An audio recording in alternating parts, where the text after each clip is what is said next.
Hello and welcome to my YouTube channel JP the Chemist। आज हम जो topic discuss करने जा रहे हैं इनमें सबसे पहले हम डिस्कस करेंगे वैलेंस बॉन्ड थ्योरी, साथ साथ हम ऑर्बिटल ओवरलैपिंग को भी डिस्कस करेंगे कि ऑर्बिटल ओवरलैप कैसे होते हैं, बॉन्ड कैसे बनता है, और ऑर्बिटल ओवरलैपिंग के बिहाफ पे हम सिग्मा और पाई बॉन्ड सीखेंगे। तो चलो शुरू करते हैं आज का पहला topic, valence bond theory. Now valence bond theory को शुरू करने से पहले हमें क्वेश्चन का आंसर ढूंढना है कि व्हाई वैलेंस बॉन्ड थ्योरी, जबकि हम पहले एक थ्योरी पढ़ चुके हैं, ल्यूइस थ्योरी। आपको याद होगा कि जब कोवेलेंट बॉन्ड बनता है तो covalent bond is form by the sharing of electron pair between the two atom. तो लुईस थ्योरी चूंकि हम पढ़ चुके हैं, तो फिर वैलेंस बॉन्ड थ्योरी जो है बॉन्ड फॉर्मेशन से रिलेटेड, ये थ्योरी क्यों? तो इस बात का अगर आपको जवाब ढूंढना है तो कुछ पॉइंट्स हैं जो आपको ध्यान में रखने होंगे। तो पॉइंट्स मैं आपको बता रहा हूं वन बाय वन, तो आप जरा देखें। सबसे पहले कि Lewis theory failed to explain the details of formation of covalent bond. Yes, Lewis theory ये तो कहती है कि कोवेलेंट बॉन्ड तब बनेगा जब दो एटम्स अपने इलेक्ट्रॉन को शेयर करेंगे, लेकिन लुईस थ्योरी में यह नहीं बताया गया कि इलेक्ट्रॉन शेयर कैसे होते हैं। वैलेंस बॉन्ड थ्योरी आपको इस क्वेश्चन का जवाब देगी कि ये इलेक्ट्रॉन शेयर कैसे होते हैं और ये पेयर किस तरह से दोनों एटम के बीच में शेयर होता है। एक और पॉइंट कि Lewis theory failed to explain why molecules have different bond lengths and bond energies. Lewis theory में सिर्फ इतना कहा गया है कि भाई दो एटम जब बॉन्ड बनाएंगे तो अपने वैलेंस इलेक्ट्रॉन को शेयर करेंगे। उसमें किसी भी किस्म की बॉन्ड लेंथ का कंसेप्ट, किसी भी किस्म की बॉन्ड एनर्जी का कंसेप्ट जो है वो नहीं है। जबकि वैलेंस बॉन्ड थ्योरी से हम बॉन्ड लेंथ और बॉन्ड एनर्जी का कंसेप्ट जो है वो हम निकाल सकते हैं, या फिर वैलेंस बॉन्ड थ्योरी जो है वो बॉन्ड लेंथ और बॉन्ड एनर्जी को भी डिस्क्राइब डिटेल में कर लेती है। एक और पॉइंट समझने की है कि Lewis theory failed to explain the shape of the polyatomic molecule.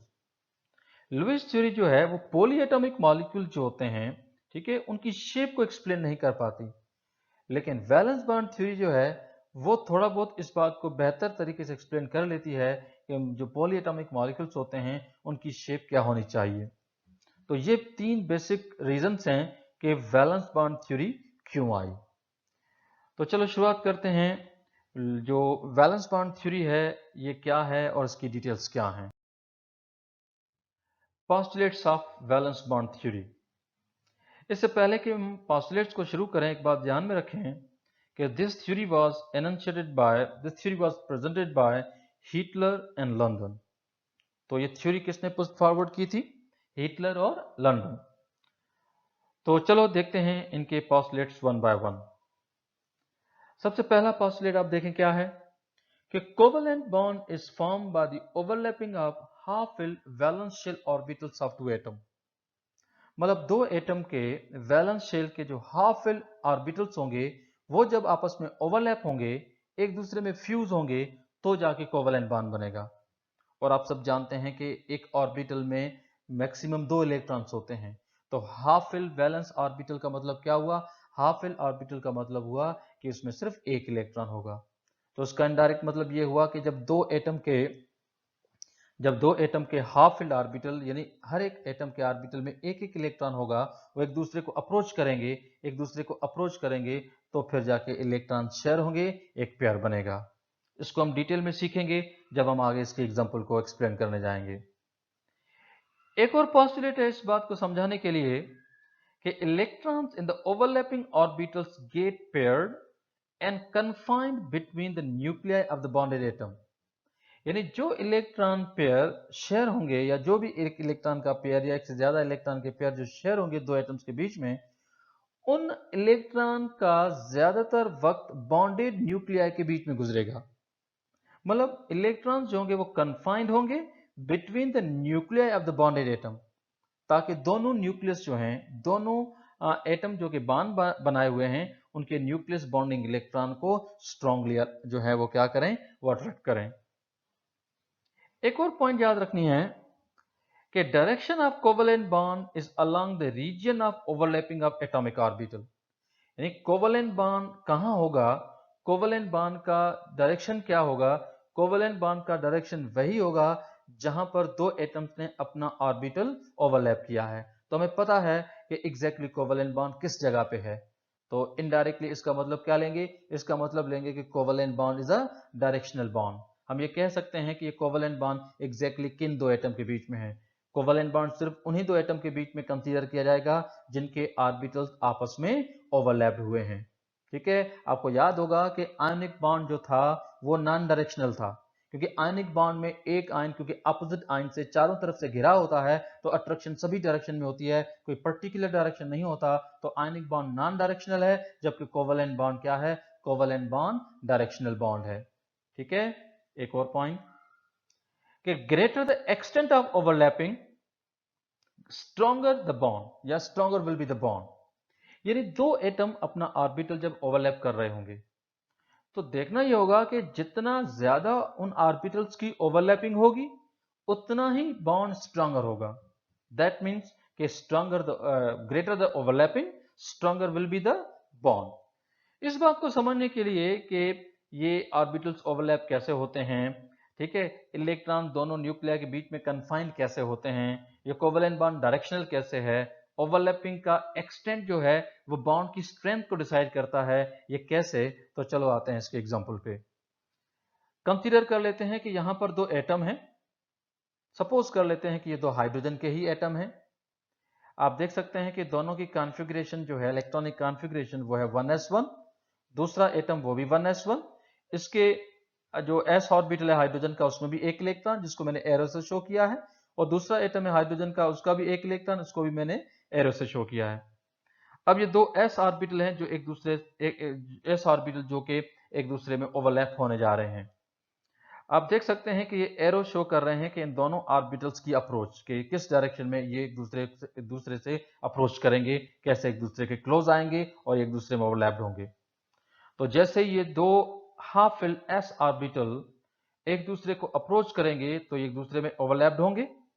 तो आप देख सकते हैं कि ये वो डार्क रीजन है जहां पर जो कि रीजन ऑफ ओवरलैपिंग है। आप देख सकते हैं कि बॉन्डिंग इलेक्ट्रॉन जो हैं वो इसी रीजन में पाए जा रहे हैं। अब आप ये तो जानते हैं कि एक ऑर्बिटल में जब इलेक्ट्रॉन्स होंगे तो उनकी स्पिन हमेशा क्या होगी, ऑपोजिट। यू नो दैट कि every orbital contains two electron with the opposite spin, ये आपने सीखा होगा हंट्स रूल में। ठीक है, तो दोनों इलेक्ट्रॉन जो हैं उनकी स्पिन ऑपोजिट है, और यही वो जगह है जो रीजन ऑफ ओवरलैपिंग है, यही वो जगह है जहां पर कोवेलेंट बॉन्ड है। मतलब कोवेलेंट बॉन्ड की जगह पता है तो कोवेलेंट बॉन्ड डायरेक्शनल बॉन्ड है, and this is the region where high electron density between the bonded nuclei. यही वो जगह है जहां पर हाई इलेक्ट्रॉन डेंसिटी होती है बिटवीन द बॉन्डेड न्यूक्लियाई, मतलब बॉन्डिंग इलेक्ट्रॉन एग्जैक्टली इसी जगह पे कन्फाइंड है। तो मेरे ख्याल में अब ये बात क्लियर हो गई होगी कि वैलेंस बॉन्ड थ्योरी क्या कहना चाहती है कि कोवेलेंट बॉन्ड कैसे बनता है। चलते हैं आगे। नाउ अब हमने ये तो सीख लिया कि वीबीटी का कहना है कि covalent bond will form by the overlapping of orbital, no doubt half filled orbital but overlapping of orbital. तो देखना यह है कि ये जो ओवरलैपिंग होती है ऑर्बिटल्स की ये कितने टाइप की होती है और इसके थ्रू हम कितने टाइप्स ऑफ बॉन्ड को डिसाइड कर सकते हैं। सबसे पहले जो दो ऑर्बिटल्स एक दूसरे को ओवरलैप करेंगे उसका पहला तरीका कुछ यूं है, now that is called axial, head to head, या फिर लीनियर ओवरलैपिंग। ऐसी ओवरलैपिंग को हम क्या बोलेंगे, एक्सियल, हेड टू हेड, या फिर लीनियर ओवरलैपिंग। जब भी दो ऑर्बिटल एक्सियल या हेड टू हेड या लीनियर ओवरलैपिंग में जाएंगे, now that kind of a bond will be called sigma bond. ऐसे बॉन्ड को हम क्या बोलेंगे, सिग्मा बॉन्ड। ठीक है, दूसरी जो ओवरलैपिंग की जो वे है या दूसरी जो टेक्निक है दो ऑर्बिटल्स के ओवरलैप होने की, now that is called lateral, sideways, या फिर पैरेलल ओवरलैपिंग। जब भी दो ऑर्बिटल लेटरल, साइडवेज या पैरेलल ओवरलैपिंग में जाएंगे तो हमेशा जो बॉन्ड बनेगा वो बॉन्ड कौन सा बनेगा, पाई बॉन्ड। ठीक है, तो हम वन बाय वन सीखेंगे कि सिग्मा बॉन्ड कैसे बनता है, पाई बॉन्ड कैसे बनता है, सिग्मा बॉन्ड और पाई बॉन्ड की डिटेल्स क्या हैं। तो नाउ लेट्स स्टार्ट। सबसे पहले हम शुरू करने जा रहे हैं किसको? Sigma bond. Now sigma bond को रिप्रेजेंट किया जाता है सिग्मा साइन से, जो लैटिन अल्फाबेट है। तो शुरुआत करते हैं कि सिग्मा बॉन्ड से रिलेटेड क्या पॉइंट्स आपको याद रखनी है। सबसे पहली पॉइंट कि sigma bond is form by the axial, linear या हेड टू हेड ओवरलैपिंग। ठीक है, यानी ऑर्बिटल्स की जो ओवरलैपिंग है वो एक्सियल होनी चाहिए, लीनियर होनी चाहिए या हेड टू हेड होनी चाहिए। अब इस जुमले का मतलब क्या है? इस जुमले का मतलब है कि दो ऑर्बिटल जब एक दूसरे को ओवरलैप कर रहे हों तो दोनों ऑर्बिटल जो हैं वो एक ही एक्सिस में भी हों और एक ही लाइन में हों, ताकि एक ऑर्बिटल का हेड दूसरे ऑर्बिटल के हेड को टच करे। इस तरह से दोनों ऑर्बिटल एक दूसरे को एक्सियल या फिर लीनियर ओवरलैप करें, यानी दोनों ऑर्बिटल एक ही एक्सिस में हों। ठीक है, दूसरी पॉइंट आप देखें कि electron cloud will be symmetrical to the line joining the nuclei of the bonded atom. ठीक है, अब जो इलेक्ट्रॉन क्लाउड होगा, यानी जो इलेक्ट्रॉन पेयर जो शेयर हुआ है वो कहां होगा ना? वो ना सिर्फ सिमेट्रिकल होगा, लेकिन वो जो लाइन है जो बॉन्डेड एटम के न्यूक्लियाई को ज्वाइन करती है, वो उस इमेजिनरी लाइन को हम जनरली क्या बोलते हैं? Bond axis. Bonding electron bond axis पे पाए जाएंगे। तो सिग्मा बॉन्ड में हमेशा याद रखें, सिग्मा बॉन्ड में हमेशा बॉन्डिंग इलेक्ट्रॉन के पाए जाने का ज्यादातर चांस हमेशा कहां होगा? वो हमेशा बॉन्ड एक्सिस पे होगा। ना सिर्फ बॉन्डेड न्यूक्लियाई के बीच में, लेकिन बॉन्ड एक्सिस पे होगा। और बॉन्ड एक्सिस क्या है? बॉन्ड एक्सिस एक कनेक्टिंग लाइन है जो बॉन्डेड न्यूक्लियाई से क्रॉस होती है। एक इमेजिनरी लाइन आप जो है अज्यूम कर सकते हैं, जिसको मैं आगे एग्जांपल के थ्रू एक्सप्लेन करने वाला हूं।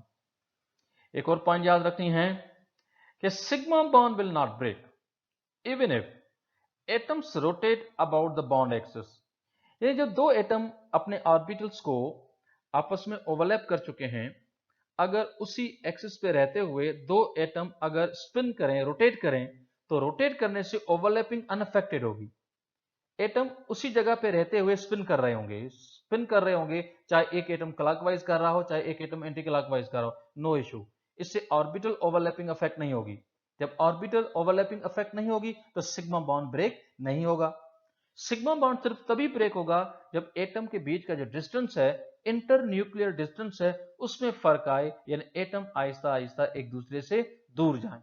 एटम उसी जगह पे रहते हुए अगर स्पिन करेंगे तो फिर ऐसी सूरत में सिग्मा बॉन्ड ब्रेक नहीं होगा।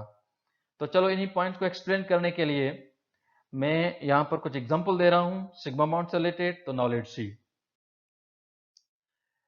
तो आप देख सकते हैं कि तीन एग्जांपल मैं यहां पर एक्सप्लेन करने जा रहा हूं। एक है एस एस ओवरलैपिंग का, और दूसरा है एस एंड पी ओवरलैपिंग का, और तीसरा ऑप्शन है पी एंड पी ओवरलैपिंग का। तो शुरुआत करते हैं एस एंड एस ओवरलैपिंग। तो फर्ज करें कि एक हाइड्रोजन का एटम, एक दूसरा हाइड्रोजन का एटम। ठीक है, दोनों के पास एक एक इलेक्ट्रॉन। आप कॉन्फ़िगरेशन जानते हैं हाइड्रोजन की। ठीक है, 1s1 s orbital half fill, दूसरा हाइड्रोजन उसका भी एस ऑर्बिटल हाफ फिल। ये दोनों ऑर्बिटल एक दूसरे में ओवरलैप हुए, ये दोनों ऑर्बिटल आपस में ओवरलैप हुए हैं। ठीक है, तो आप ये जो डॉटेड लाइन आप देख रहे हैं, ये जो डॉटेड लाइन देख रहे हैं, ये डॉटेड लाइन कहलाती है क्या? बॉन्ड एक्सिस, जो दोनों एटम के न्यूक्लियर से पार हो रही है। एटम इसी जगह पे रहते हुए अगर स्पिन कर रहे हों, रोटेट कर रहे हों, चाहे क्लॉकवाइज चाहे एंटी क्लॉकवाइज, इससे ओवरलैपिंग अनअफेक्टेड होगी, बॉन्ड ब्रेक नहीं होगा। Now that kind of a bond is called what? Sigma bond. क्योंकि यहां पर ओवरलैपिंग लीनियर है तो बॉन्ड सिग्मा बनेगा।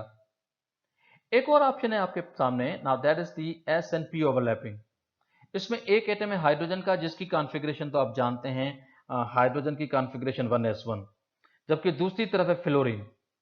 है कोई आप में से कि फ्लोरीन का जो पी ऑर्बिटल है एग्जैक्टली कौन सा पी ऑर्बिटल है? फ्लोरीन का atomic number, yes anybody? Fluorine का एटॉमिक नंबर है 9। इसकी इलेक्ट्रॉनिक कॉन्फ़िगरेशन अगर आप ध्यान से देखें तो वो है 1s2, 2s2, 2px2, 2py2, 2pz1। तो फ्लोरीन का जो z ऑर्बिटल होता है वो हाफ फिल्ड होता है। तो ये जो मैंने ऑर्बिटल फ्लोरीन का शो किया है, which one is this one? 2pz1। तो फ्लोरीन का 2pz ऑर्बिटल भी हाफ फिल, हाइड्रोजन का s ऑर्बिटल भी हाफ फिल, दोनों के ऑर्बिटल हाफ फिल। अब ये दोनों के हाफ फिल ऑर्बिटल जब एक दूसरे को एक ही लाइन में लीनियर ओवरलैप करेंगे, तो इस तरह से जो बॉन्ड बनेगा इस बॉन्ड को भी हम क्या बोलेंगे, सिग्मा बॉन्ड। तो आप देख सकते हैं कि ये हाइड्रोजन का एटम, ये फ्लोरीन का एटम, ये वो लाइन जो डॉटेड लाइन है जो दोनों एटम के न्यूक्लियस से क्या हो रही है, क्रॉस हो रही है। Now this bond is called what, sigma bond. तीसरा ऑप्शन हम यहां पर लेने जा रहे हैं, now this is called PNP overlapping. अब पीएनपी ओवरलैपिंग में दोनों हेलोजन मैंने लिए हैं फ्लोरीन, जो कि आप जानते हैं कि फ्लोरीन का जो 2pZ1 है, दूसरा फ्लोरीन, तो यहां पर भी कॉन्फ़िगरेशन सेम रहेगी 2pZ1। दोनों के pZ1 जो ऑर्बिटल हैं वो एक ही लाइन में जब एक दूसरे को ओवरलैप करेंगे, जब एक ही लाइन में दोनों ऑर्बिटल एक दूसरे को ओवरलैप करेंगे तो बॉन्ड जो बनेगा वो कौन सा बनेगा, सिग्मा बॉन्ड। तो आप देख सकते हैं कि ये फ्लोरीन, एक दूसरा फ्लोरीन, दोनों के 2pZ ऑर्बिटल जो कि हाफ फिल थे वो एक ही लाइन में लीनियर ओवरलैप किए, तो इस तरह से जो बॉन्ड बना, ये बॉन्ड भी कौन सा है, ये भी सिग्मा बॉन्ड। ये डॉटेड लाइन है। Now this is called bond axis. Bond axis पे रहते हुए कोई भी एटम अपनी एक्सिस पे रोटेट करेगा, स्पिन करेगा, इससे ओवरलैपिंग अनअफेक्टेड होती है, तो सिग्मा बॉन्ड यहां पर ब्रेक नहीं होगा। मेरे ख्याल में ये बात अब क्लियर हो गई होगी। कुछ पॉइंट्स हैं जो आपको याद रखनी है। नंबर 1 कि line joining the bonded nuclei is called bond axis, जो मैंने यहां पर शो किए हैं dotted line. In case of sigma bond atom can rotate about the bond axis. Sigma bond के केस में कोई भी एटम बॉन्ड एक्सिस पे रोटेट कर सकता है, इससे कोई बॉन्ड ब्रेकिंग का कोई खतरा नहीं। एक चीज जो आपको और भी याद रखनी है वो ये कि order of stability of sigma bond is SS overlapping produce less stable sigma bond than S and P overlapping, and S and P overlapping produce less stable sigma bond than P and P overlapping. इसका indirect मतलब यह हुआ कि SS to SP and SP to PP, जैसे हम आगे बढ़ेंगे तो स्टेबिलिटी जो है सिग्मा बॉन्ड की वो क्या होती है, वो बढ़ती जाती है। PP overlapping stronger sigma bond इस वजह से बनाती है क्योंकि p ऑर्बिटल में इलेक्ट्रॉन जो होते हैं वो एग्जैक्टली लो पे होते हैं। इस वजह से बॉन्डेड एटम के न्यूक्लियर बीच में, बॉन्डेड एटम के न्यूक्लियर के बीच में जो इलेक्ट्रॉन क्लाउड है उसकी डेंसिटी कुछ ज्यादा हो जाती है। इस वजह से हम कंसीडर करते हैं कि भाई यहाँ पर ओवरलैपिंग ज्यादा हुई है ऑर्बिटल्स की, और इस वजह से जो बॉन्ड क्या बना है, स्ट्रॉन्ग बना है। तो याद रखें कि PP ओवरलैपिंग हमेशा सबसे स्ट्रॉन्गेस्ट सिग्मा बॉन्ड बनाएगी और SP ओवरलैपिंग उससे वीकर बनाएगी, SS ओवरलैपिंग सबसे वीकेस्ट सिग्मा बॉन्ड बनाएगी। ठीक है, चलते हैं आगे। सिग्मा बॉन्ड के बाद एक और टॉपिक हमें कवर करना है, now this is called pi bond. अब पाई बॉन्ड के लिए कुछ पॉइंट याद रखनी है। मिसाल के तौर पर सबसे पहले it is form bye lateral, side by side और पैरेलल ओवरलैपिंग ऑफ ऑर्बिटल्स। यानी यहां पर जो ओवरलैपिंग होनी है एक्सियल नहीं है, लेटरल है। ठीक है, और ये साइड बाय साइड ओवरलैपिंग है। ठीक है, या फिर इस ओवरलैपिंग को हम क्या बोलते हैं, पैरेलल ओवरलैपिंग। यानी इसमें दो ऑर्बिटल जो होंगे पैरेलल होंगे और वो साइड बाय साइड एक दूसरे को ओवरलैप करेंगे। Now that will result what kind of a bond, pi bond. एक और चीज याद रखनी है कि electron cloud will not be symmetrical. Electron cloud symmetrical नहीं होगा, number 1। And there are two electron clouds lying above and below the bond axis. एक तो इलेक्ट्रॉन क्लाउड सिमेट्रिकल नहीं होगा, दूसरी बात यह कि बॉन्डिंग इलेक्ट्रॉन जो होंगे या इलेक्ट्रॉन क्लाउड जो होगा वो बॉन्ड एक्सिस पे नहीं होगा। तो सिग्मा बॉन्ड और पाई बॉन्ड में एक फर्क यह भी है कि सिग्मा बॉन्ड में बॉन्डिंग इलेक्ट्रॉन बॉन्ड एक्सिस पे होते हैं, जबकि पाई बॉन्ड में बॉन्डिंग इलेक्ट्रॉन बॉन्ड एक्सिस पे नहीं होते। बॉन्ड एक्सिस जो होता है उस प्लेन से या तो अबव होते हैं या तो बिलो होते हैं। ठीक है, बॉन्डिंग इलेक्ट्रॉन पाई बॉन्ड के केस में कभी भी बॉन्ड एक्सिस पे नहीं पाए जाएंगे। तो एक मेजर पॉइंट है जो आपको याद रखनी है। एक और पॉइंट की तरफ आते हैं, आप जरा देखें कि pi bond will break if any of the bonded atom rotates about the bond axis. यानी पाई बॉन्ड ब्रेक हो जाएगा तब जब कोई भी एटम जो कि बॉन्ड बनाए हुए है वो अपने अपने एक्सिस पे रोटेट करेगा। ठीक है, तो ये हम एग्जांपल के थ्रू सीखेंगे कि किस तरह से ये जो ऑर्बिटल्स होते हैं वो रोटेट करते हैं, तो फिर पाई बॉन्ड जो होता है वो ब्रेक हो सकता है। इसका मतलब ये हुआ कि पाई बॉन्ड के केस में रोटेशन इज रेस्ट्रिक्टेड। ठीक है, पाई बॉन्ड में रोटेशन क्या है, वो रेस्ट्रिक्टेड है। यानी अगर एटम ने रोटेट कर लिया तो pi bond will no more existing. ठीक है, पाई बॉन्ड एग्जिस्ट नहीं करेगा, इस वजह से रेस्ट्रिक्शन है इस रोटेशन में। इस बात को समझने के लिए हम कुछ पॉइंट्स यहां पर डिस्कस करने जा रहे हैं कि ये पाई बॉन्ड कैसे बनता है।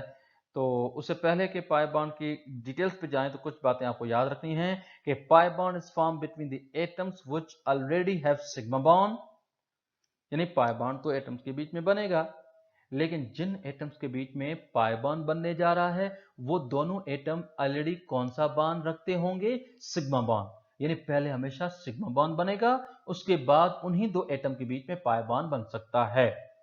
ठीक है, एक और चीज जो आपको याद रखनी है कि pi bond is always weaker then sigma bond. ठीक है, पाई बॉन्ड हमेशा क्या होगा, वीकर होगा, किससे, सिग्मा बॉन्ड से। तो मुझे बताओ कि दो एटम के बीच में जब भी बॉन्ड बनेंगे सिग्मा और पाई, तो इनमें से पहले बॉन्ड कौन सा बनेगा, पहले सिग्मा बनेगा और बाद में पाई।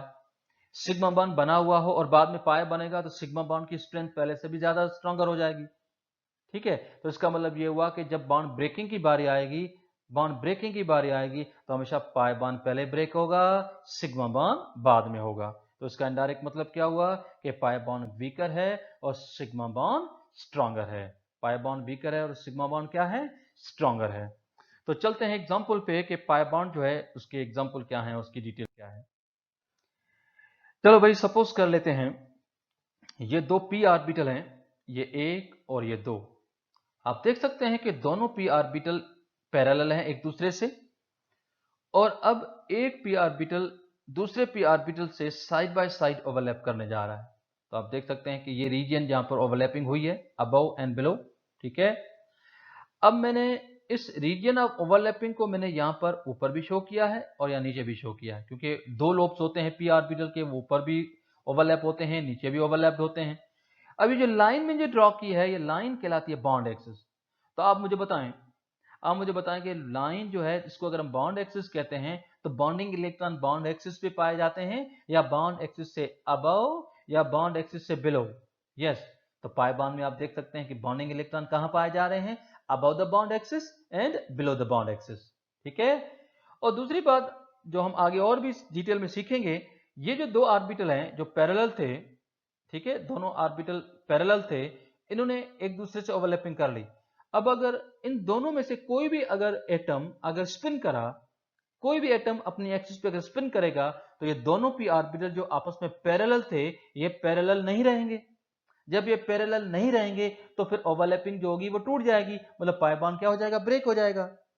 तभी हमने पहले कहा था कि जब भी कोई एटम अपनी बॉन्ड एक्सिस पे अगर स्पिन करेगा तो सिग्मा बॉन्ड तो नहीं ब्रेक होगा, लेकिन पाई बॉन्ड क्या हो सकता है, वो ब्रेक हो सकता है। ठीक है, इसी बात को एक एग्जांपल के थ्रू में ले रहा हूं कि पाई बॉन्ड एग्जैक्टली किस मॉलिक्यूल में बनता है। सपोज टू बी, यहां पर मैंने ऑक्सीजन एटम जो है उसकी इलेक्ट्रॉनिक कॉन्फ़िगरेशन को एक्सप्लेन किया है। आप देख सकते हैं कि ऑक्सीजन का एटॉमिक नंबर है 8, इट हैज 8 इलेक्ट्रॉन। तो उसकी कॉन्फ़िगरेशन आप देखें 1s2, 2s2, 2px2, 2py1 and 2pz1। So tell me, oxygen के पास कितने ऑर्बिटल जो हैं वो अनपेयर्ड हैं या हाफ फिल्ड हैं, दो ऑर्बिटल हैं, एक है py और एक है pz। अब y और z जो है, एक ऑक्सीजन के पास दो ऑर्बिटल हैं जो कि हाफ फिल्ड हैं, तो ऐसे दो ऑक्सीजन अब आपस में बॉन्ड बनाने जा रहे हैं।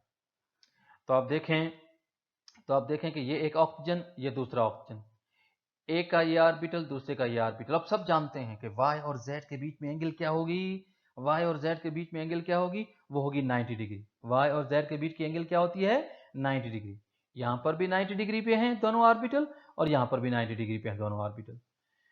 अब सपोज कर लेते हैं कि जो पिंक कलर से जो शो किया गया ऑर्बिटल है, सपोज ये pz है, तो दूसरे ऑक्सीजन का pz, एक का pz और दूसरे का pz, आप देख सकते हैं कि दोनों ऑर्बिटल एक ही लाइन में है। तो ये जो बॉन्ड बना है, यस, ये जो बॉन्ड बना है जो कि लीनियर ओवरलैपिंग से बना है, now what bond is this one, sigma bond. ठीक है, जब सिग्मा बॉन्ड बन गया, अब दोनों ऑक्सीजन के वाई ऑर्बिटल जो कि अब आपस में पैरेलल हैं, अब ये साइड बाय साइड ओवरलैप कर सकते हैं, ऊपर भी और नीचे भी। ठीक है, अब ये ऊपर और नीचे जब ये साइड बाय साइड ओवरलैप कर सकते हैं, तो ये बॉन्ड कौन सा बना, पाई बॉन्ड। तो जैसे ही पाई बॉन्ड बनेगा तो दोनों एटम की और ज्यादा क्लोजनेस होगी, बॉन्ड लेंथ और शॉर्टर हो जाएगी। ठीक है, और इससे क्या होगा कि सिग्मा बॉन्ड जो ऑलरेडी बना हुआ था उसकी ओवरलैपिंग और ज्यादा होगी और उसकी स्ट्रेंथ भी और ज्यादा बढ़ेगी।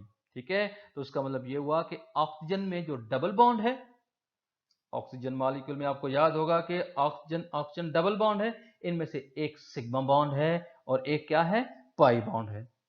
ठीक है, तो चलते हैं आगे। अब हम कोशिश करेंगे इस बात को समझने की कि किस तरह से किसी भी एटम के अपनी एक्सिस पे स्पिन करने से पाई बॉन्ड ब्रेक हो सकता है। सपोज करें ये p ऑर्बिटल एक, ये p ऑर्बिटल दूसरा, दोनों ऑर्बिटल आप देख सकते हैं पैरेलल है, और ये लाइन जो ये बॉन्ड एक्सिस है, सपोज कर लेते हैं। ठीक है, तभी मैंने लिखा है कि two parallel p orbitals can form pi bond. अब ये अगर दोनों ऑर्बिटल के ऊपर वाले लोब और नीचे वाले लोब अगर साइड बाय साइड अगर आपस में फ्यूज हो जाएं, ओवरलैप हो जाएं, तो पाई बॉन्ड बन सकता है। लेकिन अगर इन दोनों एटम में से कोई भी एक एटम अपनी बॉन्ड एक्सिस पे अगर स्पिन करा, मिसाल के तौर पर ये ऑर्बिटल जिसको मैं हाईलाइट कर रहा हूं, अगर ये ऑर्बिटल अगर स्पिन करे, एटम स्पिन करे अपनी एक्सिस पे, तो आप देख सकते हैं कि अब ऑर्बिटल जो है दोनों, अब दोनों ऑर्बिटल जो हैं वो आप देख सकते हैं कि पैरेलल नहीं है। पैरेलल नहीं है तो मैंने क्या लिखा है कि rotation of p orbital, rotation of p orbitals will break the pi bond. जैसे ही एक एटम अपनी एक्सिस पे रोटेट करेगा तो पाई बॉन्ड जो उनके बीच में जो ओवरलैपिंग होती है वो ब्रेक हो जाएगी। लेकिन एक बात याद रखें, जब दो p ऑर्बिटल वर्चुअली एक दूसरे से अगर 90 डिग्री पे आ गए, यानी ये और ये दोनों ऑर्बिटल अगर 90 डिग्री पे आ गए, तो हम कहेंगे कि no pi bond is existing right now. यानी p orbitals are at 90 degree, then no pi bond. यानी p ऑर्बिटल्स अगर 90 डिग्री पे होंगे तो हम प्योरली क्या कहेंगे कि पाई बॉन्ड कंप्लीटली क्या हो चुका है, वो ब्रेक हो चुका है। ठीक है, तो मेरे ख्याल में अब ये बात क्लियर होगी और आप कतई तौर पे सीख चुके होंगे कि सिग्मा बॉन्ड क्या है, पाई बॉन्ड क्या है, उसकी डिटेल्स क्या है। ठीक है, चलते हैं आखिरी point, limitations of valence bond theory. मतलब वैलेंस बॉन्ड थ्योरी जो है इसकी भी कुछ लिमिटेशंस हैं जो आपको याद रखनी है। इसी वजह से एक और थ्योरी आई थी, now that is called molecular orbital theory. लेकिन चलो, मॉलिक्यूलर ऑर्बिटल थ्योरी हमारा नेक्स्ट लेक्चर होगा, उससे पहले हम ये बात क्लियर कर लेते हैं कि what are the limitations of VBT. VBT की पहली जो प्रॉब्लम है वो ये है कि it did not explain the formation of dative bond in which both the bonding electron come from one atom. VBT ने क्या कहा था? वीबीटी कहती है कि कोवेलेंट बॉन्ड तब बनेगा जब दो एटम के हाफ फिल्ड ऑर्बिटल एक दूसरे में ओवरलैप करेंगे या एक दूसरे को ओवरलैप करेंगे, हाफ फिल्ड ऑर्बिटल। लेकिन को जो डेटिव बॉन्ड है वो कैसे बनता है? वो तो बनता है एक कंप्लीटली फिल्ड ऑर्बिटल और एक कंप्लीटली एम्प्टी ऑर्बिटल्स की ओवरलैपिंग से। मतलब बॉन्डिंग इलेक्ट्रॉन सिर्फ एक ही एटम से आते हैं। तो डेटिव बॉन्ड कैसे बनता है ये वीबीटी एक्सप्लेन नहीं कर रही। ठीक, एक और बात, it unable to explain the tetravalency of carbon. यानी वीबीटी कार्बन की टेट्रावैलेंसी को भी एक्सप्लेन नहीं कर रही। अब आप पूछेंगे कैसे? चलो, वीबीटी क्या कहती है? वीबीटी कहती है कि बॉन्ड तब बनेगा जब half filled atomic orbital overlap करेंगे। अगर आप ध्यान से देखें, कार्बन जिसका एटॉमिक नंबर है 6, इसकी इलेक्ट्रॉनिक कॉन्फ़िगरेशन को अगर आप लिखें, पेपर उठा के, पेन उठा के अगर आप लिखें, तो कार्बन जो है उसकी कॉन्फ़िगरेशन है 1s2, 2s2, 2px2, 2px1 and 2py1। यानी 1s2, 2s2, 2px1 and y1। z empty है, z ऑर्बिटल एम्प्टी है। तो बताओ कि फिर कार्बन के पास कितने ऑर्बिटल हाफ फिल हुए? सिर्फ दो। कौन से? एक 2px और दूसरा 2py।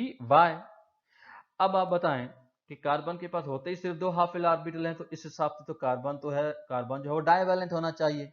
तो वीबीटी जो है ये बात एक्सप्लेन नहीं कर पा रही कि आखिरकार कार्बन टेट्रावैलेंट क्यों है। ठीक है, तो इस मसले का हल फिर आगे एक और टॉपिक में लिया गया था, now that is called hybridisation, orbitals hybridisation, वो हम आगे सीखेंगे। एक और प्रॉब्लम जो वीबीटी में है वो ये कि it fail to explain the colour of coordination compounds. ये कोऑर्डिनेशन कंपाउंड जो होते हैं जिसमें भी डेटिव बॉन्ड होता है उसके कंपाउंड्स का कलर क्यों, वो एक्सप्लेन नहीं कर पाती। Paramagnetism in some molecules such as O2। O2 अगर आप देखें उसमें सारे इलेक्ट्रॉन पेड हो जाते हैं, उसके बावजूद भी O2 जो है वो मैग्नेटिक फील्ड में अट्रैक्ट होता है, यानी ये मैग्नेटिक बिहेवियर शो करता है। लेकिन वीबीटी इस बात को एक्सप्लेन नहीं कर पाती।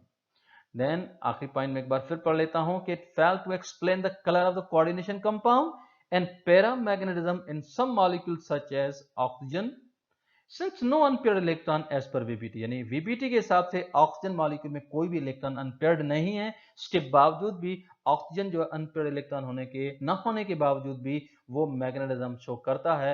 वीबीटी इस बात को एक्सप्लेन नहीं कर पा रही। So that's it for today. इंशाल्लाह नेक्स्ट लेक्चर हमारा जो होगा, now that will be the molecular orbital theory. That's it, thank you and Allah Hafiz.